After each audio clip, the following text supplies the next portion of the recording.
The recruitment for JT Toppin and Jaylen Wells are heating up, and the Red Raiders are squarely in the mix. In today's video, we'll have the latest updates on their recruitment, where the Red Raiders stand, and just how much money is being rumored to be offered to JT Toppin by the Scarlet and Black. Hey, how's it going, everybody? It's RC Maxfield here for the Back to 12 podcast, and if you're enjoying these transfer portal update videos, all I ask you to do is three things. Like the video, hit that subscribe button, and turn on that notification bell to join the largest group of Texas Tech fans here on YouTube, and not to mention the most interactive as well. So again, like the video, hit that subscribe button, and turn on that notification bell to stay in the know on all things Texas Tech men's basketball all year long. All right, let's jump right into this because these are the two biggest names of the portal right now for Texas Tech. You know, obviously JT is the big one. We'll talk about him here in just a second.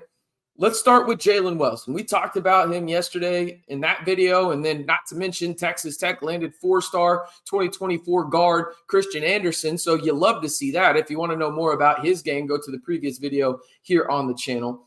But on the Jaylen Wells front, we know his stats by now and his measurables, right? 6'8", 205, averaged around 13 points per game, 4.5 rebounds, just over an assist per game, while shooting 41.7% from three on nearly 5 attempts per game. Now, he is a Sacramento, California native, and he is close friends with Darrion Williams and his family. So that's a big plus for the Red Raiders. Now, he's also friends with Chance McMillian.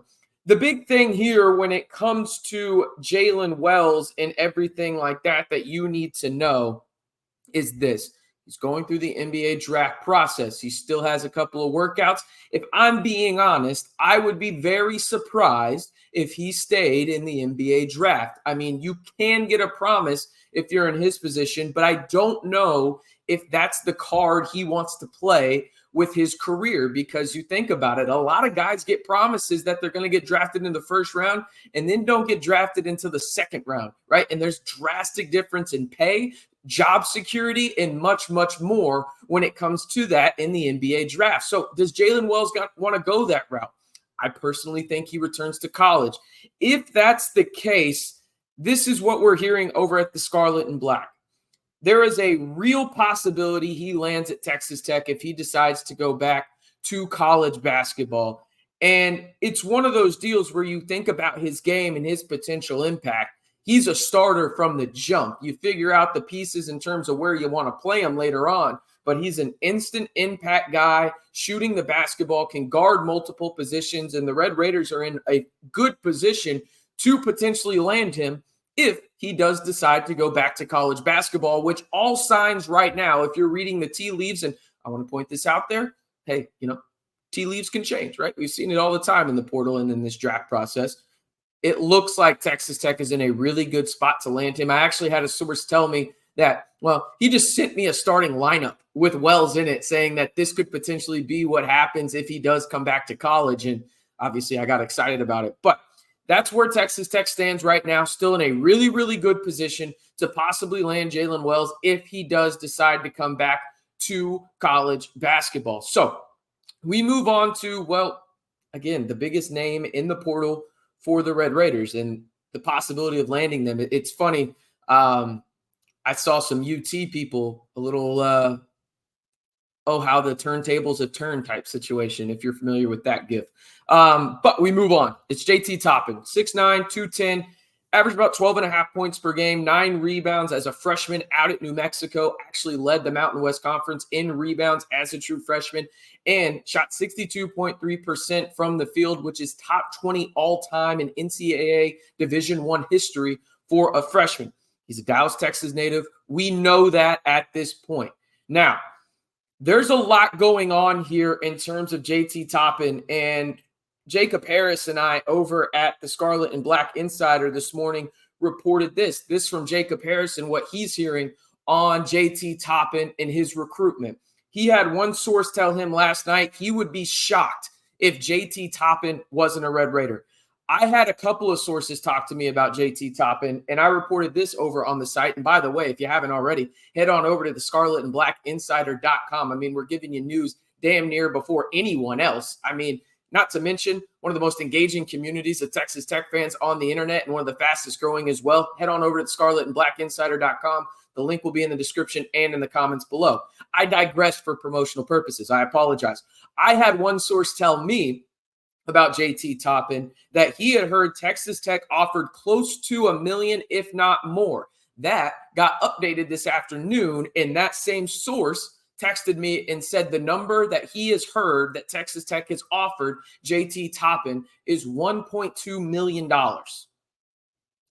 I think Texas Tech is good on the NIL front. I know there's been some talk that maybe the NIL is bad for Texas Tech men's basketball. If that number's true, I don't think that those people saying that NIL was bad at Texas Tech were right, and they know who they are at this point. Another source told me this: would not be surprised if we hear something relatively soon on JT Toppin exiting the NBA draft if he doesn't get a promise and committing to the Scarlet and Black. So got multiple sources there saying that it looks really good for Texas Tech. And you think about this.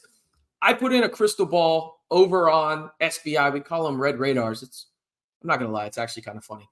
Didn't like the name at first, but I digress. I put in a crystal ball that JT Toppin would be a Red Raider about really 20 days ago. I trusted two people, the same sources that just told me the dollar amount, and then also that they would not be surprised if this happens relatively soon for JT Toppin in terms of maybe him exiting the draft if he doesn't get a promise, because his draft stock is skyrocketing right now in the sense of the NBA Combine. He has multiple workouts, including some with the Spurs, Celtics, and other teams as well. But I put in that crystal ball about 2 weeks ago, 3 weeks ago, and I firmly stand by it, right? Now, this was a roller coaster of a recruitment. It looked like Texas was going to come in there and money whip JT in terms of, throwing big dollars at him in the NIL aspect of things. But Texas Tech, I was told about, 5 days ago, was going to be aggressive. And here we are looking at JT Toppin. If he does return to college, more likely than not, will be wearing the Scarlet and Black in year number 2 of Grant McCasland. So that crystal ball, I know some people were saying, oh, it's crazy that you're standing by that. I 100% stand by it in terms of that crystal ball Red Radar projection that I put in over on the site. It's still there. You can go check it out. I stand by it 100%. Now, again, his recruitment, roller coaster. There's no debating that. And sometimes I even questioned it myself. But you trust the intel when you get it, and you trust good people. And, good people are letting me know about what's happening on the JT Toppin recruitment. So, again, the number in terms of that has been rumored right now in terms of Texas Tech offering JT Toppin in the NIL aspect of things is $1.2 million. Also, again, Jacob Harris is reporting over on the Scarlet and Black Insider that he had one source tell him that he would be shocked if JT Toppin wasn't a Red Raider. I also had another source tell me I wouldn't be surprised if you hear something relatively soon once JT decides if he's staying in or out. But if he does return to college, he would also be surprised if JT Toppin wasn't wearing the Scarlet and Black in year number 2 of Grant McCasland out in the 806. All right, that's going to do it for your update today. Appreciate y'all tuning in one more time. If you haven't already, be sure to like the video, hit that subscribe button, and turn on that notification bell to stay in the know instantly on all things Texas Tech men's basketball, whether it's on the hardwood, in the portal, and everything in between. Come join the largest group of Texas Tech fans on YouTube, and hey, the most interactive as well, right here on the Back to 12 podcast channel.